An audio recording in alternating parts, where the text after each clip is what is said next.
नमस्कार।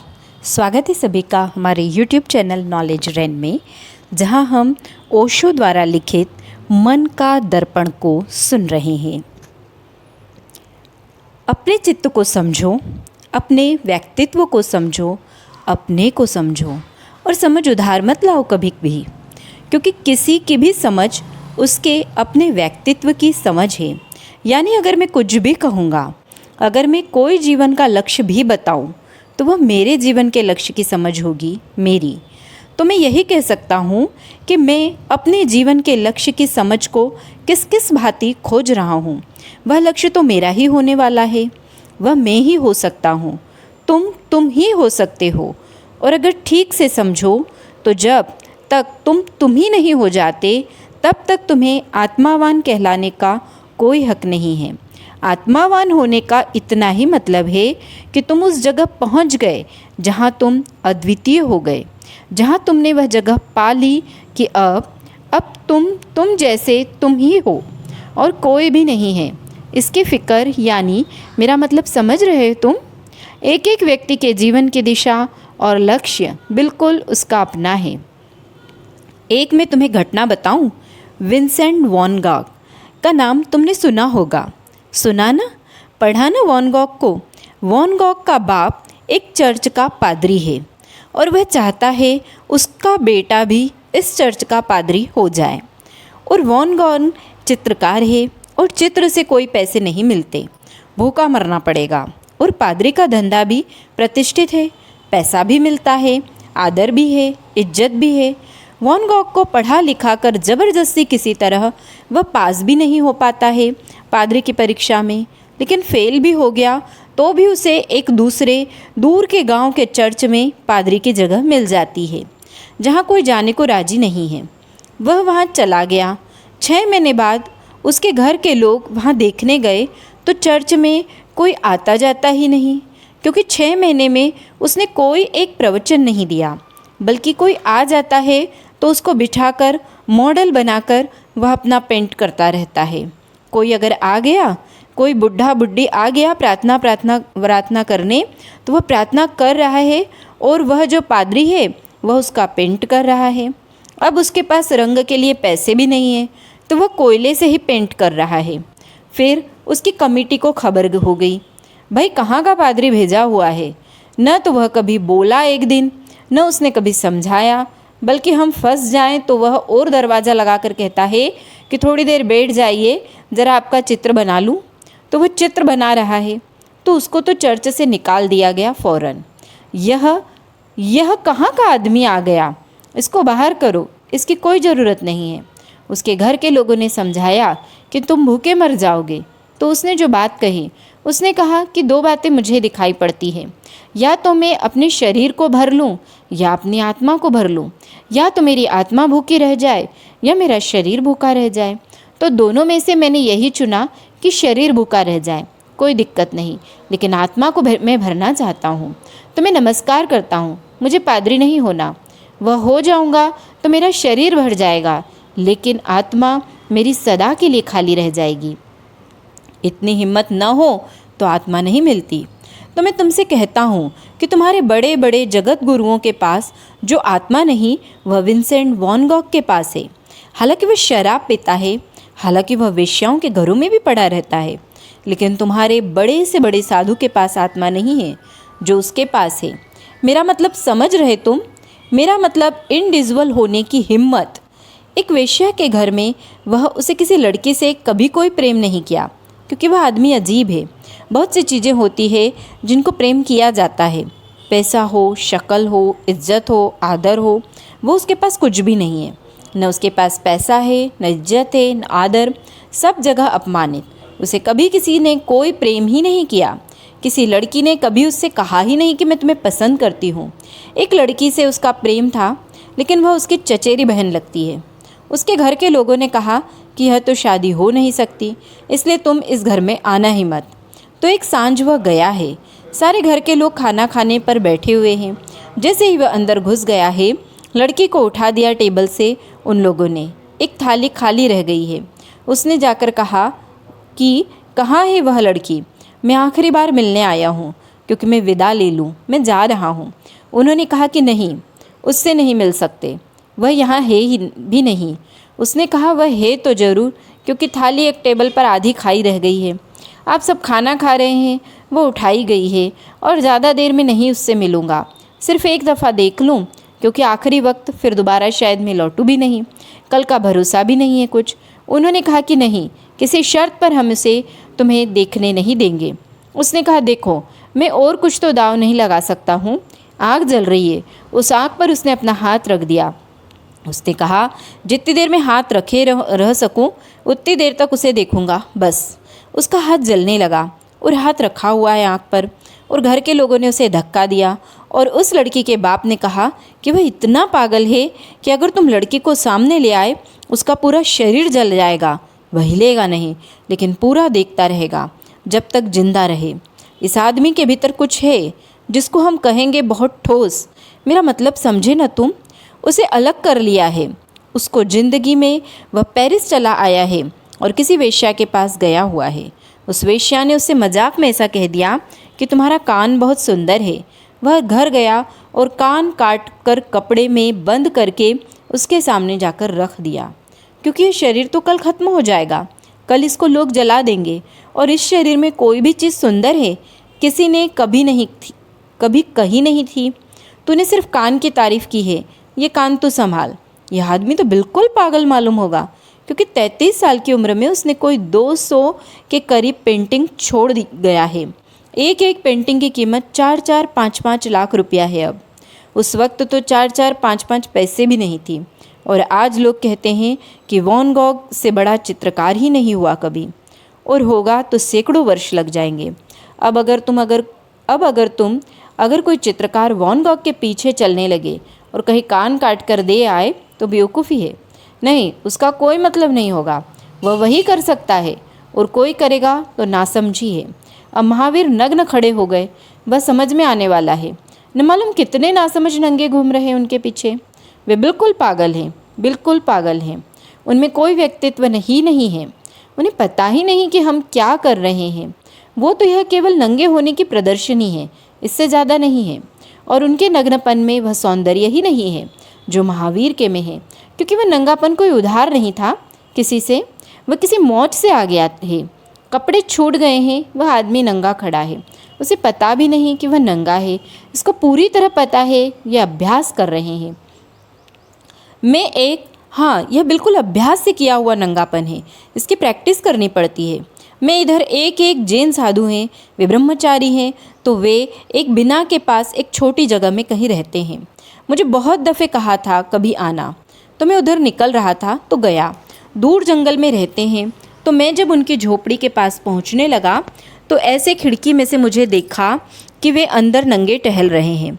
जब मैंने दरवाजे पर जाकर दस्तक दी तो देखा कि वे चादर लपेट लिए। तो मैंने उनको कहा कि खिड़की से मुझे दिखाई पड़ा कि आप नंगे हैं, आपने चादर क्यों लपेट ली? उन्होंने कहा कि मैं ज़रा अभ्यास कर रहा हूँ। अब मैं मुनि होने का अभ्यास कर रहा हूँ, थोड़ी हिम्मत बढ़ाता हूँ। पहले अभी अकेले कमरे में नंगा टहलूँगा, फिर अपने मित्रों में, 2, 4, 10 में, फिर थोड़ा गांव में, फिर दिल्ली में, ऐसा धीरे धीरे जाएंगे। यह अभ्यासित नंगापन है, प्रैक्टिस। यह सर्कस हो गई। इसका क्या मतलब है? अगर महावीर ने ऐसा किया हो तो 2 कौड़ी का है वह नंगापन, उसका कोई मतलब ही नहीं रहा। लेकिन महावीर को करने का कोई कारण नहीं। वह उनके सहज अपने व्यक्तित्व की खोज है। अब उसके पीछे जो गया वह मरा। तो किसी के पीछे मत जाना। हमेशा इसकी फ़िक्र करना कि मैं क्या हो सकता हूँ, और कभी फ़िक्र मत करना कि दुनिया क्या कहती है, क्योंकि तुमने यह फ़िक्र की कि दुनिया क्या कहती है तो फिर वह नहीं हो सकोगे जो तुम हो सकते हो। फ़िक्र ही मत करना।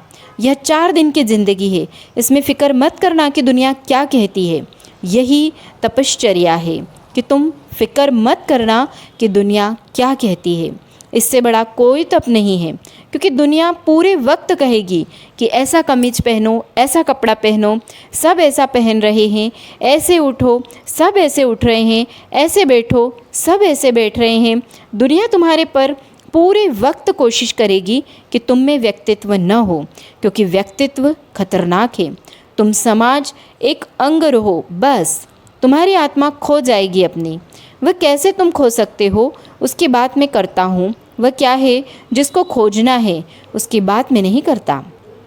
कुछ और बात हो तो कर ले, फिर उठना पड़ेगा, क्योंकि इसमें से कुछ भी तुम्हारे इनर डिस्टेंस को कोई भी चोट नहीं पहुंचाता है, इनमें से कुछ भी। लेकिन अगर तुम्हें भीतर का कोई पता न हो तो फिर तुम एक पत्नी के पति और एक मकान के किराएदार और दफ्तर के नौकर यही रह जाते हो। तुम इसका जोड़ हो। फिर अगर भीतर कुछ भी नहीं है तो ठीक, अगर भीतर कुछ भी नहीं है तो तुम एक जोड़ हो इन्हीं चीज़ों का। एक लड़के के पिता, एक स्त्री के पति, एक मकान के किराएदार, एक दफ्तर के नौकर, किसी के मित्र, किसी के दुश्मन, सिर्फ तुमको इन सब का जोड़ है। इन सब को जोड़ दिया जाए तो तुम बन गए। लेकिन तुम यह मानने को राजी नहीं होगे कि मैं इन सब का जोड़ भर हूँ। तुम कहोगे समथिंग मोर, यह तो मैं हूँ कि एक पत्नी का पति हूँ और एक लड़के का बाप हूँ और एक मकान का किराएदार हूँ, लेकिन मैं भी हूँ। और वह जो मैं है वह न किसी मकान का किराएदार है और न किसी पत्नी का पति है और न किसी बेटे का बाप है। तुम यह तो कहोगे ना कि मैं कुछ इस सब के अतिरिक्त भी हूँ, और वह जो अतिरिक्त होना है वही तुम्हारा इनर एग्जिस्टेंस है, वही तुम्हारा अंतरात्मा है। इसका मतलब यह हुआ कि हमारे चारों तरफ बाहर के संबंध है, लेकिन कौन संबंधित है उन बाहर के संबंधों में? अगर भीतर कुछ भी नहीं है और संबंध ही संबंध है, तब तो कोई संबंधित नहीं है। फिर तो कोई संबंधित नहीं है। मैं हूँ ना, मैं किसी का पति हूँ तो मैं तो हूँ। पति होने के अतिरिक्त तब तो मैं पति हो सका, नहीं तो मैं पति भी नहीं हो सकता। मेरा होना तो ज़रूरी है ना पति बनने के लिए। और अगर मैं पति ही रह गया हूँ तो मैंने आत्मा खो दी। मेरा वह जो अतिरिक्त होना है वह कायम रहना चाहिए।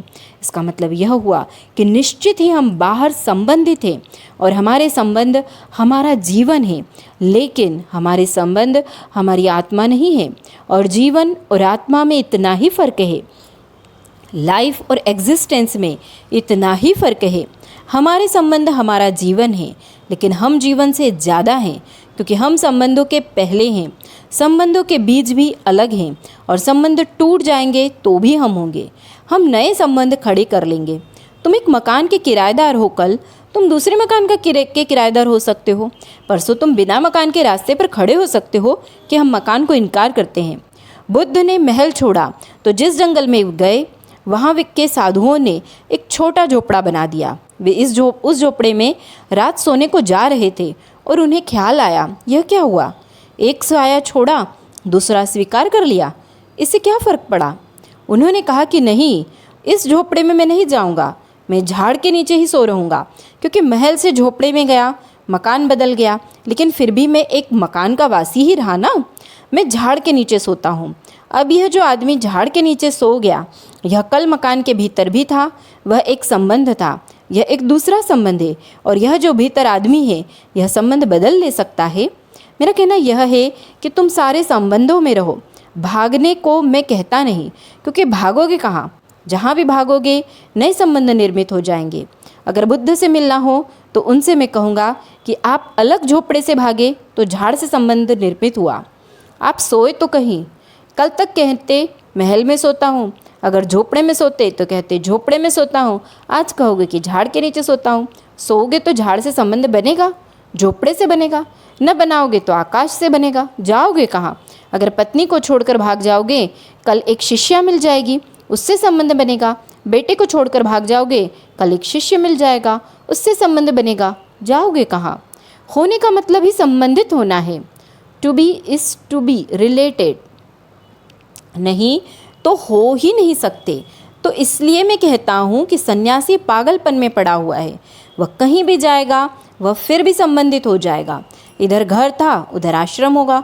इधर परिवार के लोग थे, वहाँ एक नया परिवार होगा, आश्रम का परिवार होगा। मगर यह जारी रहेगा, क्योंकि मैं हूँ और तुम हो और चारों तरफ सब हैं, तो हम किसी न किसी रूप से संबंधित होंगे। हम बच नहीं सकते। हमारे संबंध निगेटिव भी हो सकते हैं, तो भी हम संबंधित होंगे। जैसे समझ लो कि इंदौर में इलेक्शन हो रहा है और मैं वोट करने नहीं गया, तो भी मैं जिम्मेवार हूँ। जो आदमी चुनता है उसके लिए, लेकिन मैंने वोट नहीं किया हालांकि, लेकिन हो सकता है कि मेरे वोट करने से वह आदमी नहीं आता, मेरे वोट न करने से वह आदमी आ गया। कहीं भी मैं भाग सकता नहीं हूँ।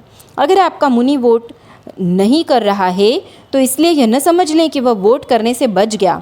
वह वोट भला न करे, लेकिन वह जो आदमी चुना जा रहा है उसके लिए जिम्मेवारी उसकी है।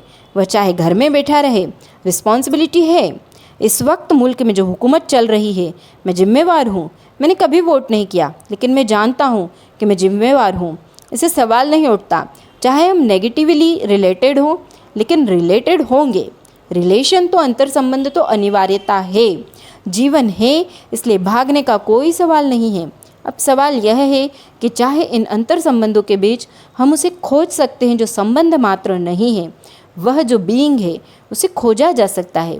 बल्कि मेरा अपना कहना है, उसे संबंधों में जितना सरलता से खोजा जा सकता है, संबंधों से भागकर उतनी सरलता से नहीं खोजा जा सकता।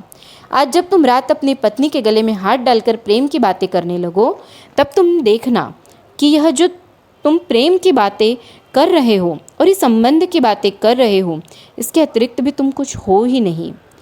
और तब तुम पूरी तरह पाओगे कि एक पत्नी है और एक पति है, और मैं भी हूँ, और वह पति बिल्कुल नहीं है। यह मामला ही और है। मैं कल नसरुद्दीन की बात कह रहा था। रात उसका एक राजा की पत्नी से प्रेम था। वह फ़कीर था, तो एक रात वह उस पत्नी से विदा ले रहा था है। उस राजा की पत्नी से कुछ 3 बजे हैं और उस गांव को छोड़ रहा है। वह उस स्त्री से कहता है कि तुमसे सुंदर स्त्री मैंने कभी नहीं देखी, तुझे ही चाहा, तू ही सब कुछ है। वह स्त्री तो खिलकर फूल हो गई। नसरुद्दीन जैसे आदमी ने यह बात कही, और तभी उसने कहा कि ठहर ठहर, तो फूल मत जा, क्योंकि ये बातें मैं और स्त्रियों से भी कह चुका हूँ। मैं ये बातें और स्त्रियों से भी कह चुका हूँ, और ये वायदा नहीं करता कि आगे नहीं कहूँगा, आगे भी कहूँगा, और जो भी स्त्री मिलती है उससे ही यह कहता हूँ, तो फूल मत जाना। अब वह नसरुद्दीन बहुत अद्भुत आदमी है। वह जो घटना थी उस घटना को उसने दूसरा विस्तार दे दिया। उसने कहा कि मैं अलग हूँ घटना से, और ये बातें मैंने औरों से भी कही है, ये बातें औरों से भी कहूँगा। और यह बताकर उसने यह भी बता दिया कि यह जो कहने वाला है, इससे भी अतिरिक्त उसके भीतर एक कॉन्शियसनेस है जो इसको भी जानती है कि यह तो रोज़ कह रहा है, न मालूम किस किस स्त्री से क्या क्या कह रहा है। तो हमारे संबंधों के बीच हमें धीरे धीरे उसकी खोज करनी चाहिए जो संबंधित नहीं है, असंबंधित, असंग। वह जो असंग खड़ा हुआ है संबंधित होते हुए। जब तुम चल रहे हो रास्ते पर, तब भी तुम्हारे भीतर कोई है जो नहीं चल रहा है। जब तुम मुझे सुन रहे हो, तब भी तुम्हारे भीतर कोई है जो नहीं सुन रहा है। जब तुम प्रेम कर रहे हो, तब भी तुम्हारे भीतर कोई है जो नहीं प्रेम कर रहा है। जब तुम लड़ रहे हो, तब भी तुम्हारे भीतर कोई है जो नहीं लड़ रहा है। सारे कमिटमेंट के बीच कोई अनकमिटमेंट पॉइंट है, और उसी का नाम बीइंग, उसी का नाम आत्मा है, और उसकी खोज जारी रखनी चाहिए, और उससे भागने की कोई ज़रूरत नहीं है। अपने सारे संबंधों में ख्याल रखो कि मेरे भीतर कोई असंबंधित भी है क्या। अगर है तो उसकी कॉन्शियसनेस बढ़ाएं चले जाओ, बढ़ाए चले जाओ, और तब तुम पाओगे कि ज़िंदगी एक नाटक हो गई है और ज़िंदगी एक अभिनय हो गई है। और तब तुम पाओगे कि अच्छा हो कि बुरा, सुख आए कि दुख, सफलता मिले कि असफलता, यश मिले कि अपयश, तुम्हारे भीतर एक बिंदु है जो बाहर है। यह बिंदु हमेशा आउटसाइडर है। वह जो तुम मुझसे पूछते हो कि आप इनसाइडर हैं कि आउटसाइडर हैं, यह बिंदु हमेशा आउटसाइडर है। यह कभी भी इनसाइडर नहीं है, यह कभी भीतर आया नहीं, वह हमेशा बाहर खड़ा है। जिसको पुराने शास्त्रों ने कुटस्थ आत्मा कहा है, वह आउटसाइडर है, वह जो हमेशा ही बाहर है। यानी तुम कुछ भी उपाय करो, वह भीतर होता ही नहीं। तुम कुछ भी उपाय करो, तुम उस बिंदु को भीतर ला ही नहीं सकते। अगर तुम किसी की हत्या भी कर रहे हो, तब हत्या बहुत ही टोटल एक्ट है, क्योंकि जब तक कि कोई पूरी तरह से न मर जाए, कोई किसी की हत्या नहीं करता। हत्या करने का मतलब है तुम पूरी तरह से डूब गए, तुम करते हो, लेकिन हत्या करते क्षण में भी तुम्हारे भीतर एक है जो देख रहा है कि तुम हत्या कर रहे हो, और अलग है। उस क्षण में भी अगर तुम जाग कर देखो, तुम पाओगे कि तुम हत्या भी कर रहे हो, और तुम्हारे भीतर कोई अलग है। इस जो निरंतर बाहर है और बाहर ही है और भीतर नहीं हो सकता, इसका बोध जितना बढ़ता चला जाए, उतना उतना कहना चाहिए कि सत्य के निकट हम पहुंचने लगे। और जब यह पता चल जाए कि कोई बाहर है, तो फिर भीतर होना एक नाटक हो गया, और एक खेल हो गया, और एक मौज हो गई, और एक मज़ा हो गया। फिर तुम इनसाइडर हो सकते हो, लेकिन उससे कोई, फिर कोई, उसमें कोई कठिनाई नहीं है। फिर तुम पति हो सकते हो, तुम दुकानदार हो सकते हो, तुम दोस्त हो सकते हो, तुम दुश्मन हो सकते हो, और वह सब खेल है। और तुम उसी तरह खेल रहे जैसे कोई खेल खेल रहा हो, उतना ही। मगर वह जो आउटसाइडर है, वह जो बाहर खड़ा हुआ बिंदु है, वह स्पष्ट से स्पष्ट होते जाना चाहिए। और ध्यान जिसे मैं कहता हूँ, उसे ध्यान में इसी को कहता हूँ कि भीतर रहते हुए जगत के वह जो सदा बाहर है, उसको जानने की प्रक्रिया का नाम ध्यान है। सब भीतर होते हुए जो सदा बाहर हैं। धन्यवाद।